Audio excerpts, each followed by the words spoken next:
அனைவருக்கும் வணக்கம். இன்றைய காணொளியில் நாம் என்ன பார்க்க இருக்கிறோம் என்றால், தமிழர்களின் பாரம்பரிய விளையாட்டுகளில் ஒன்றான இளவட்டக்கல். இன்றைய காலத்தினருக்கு இது புதிதாக தோன்றும். இளவட்டக்கல் என்று எப்படி பெயர் வந்தது? இளவட்டம் தூக்கியதினாலேயே இளவட்டக்கல் என்று பெயர் வந்தது. இளவட்டம் என்பது வாலிபர் என்பதை குறிக்கும். வாலிபர் தூக்கிய கல்லான இளவட்டக்கல்லை பற்றி இக்கதையில் காண்போம்.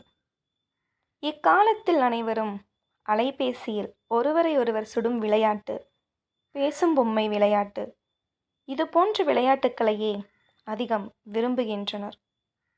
இவர்களுக்கெல்லாம் இளவட்டக்கல் பற்றி சொல்வது புதிதாகவே தோன்றும். முற்காலத்தில் இந்த இளவட்டக்கல்லை தூக்கியவரையே வீரன் என ஒப்புக்கொண்டனர்.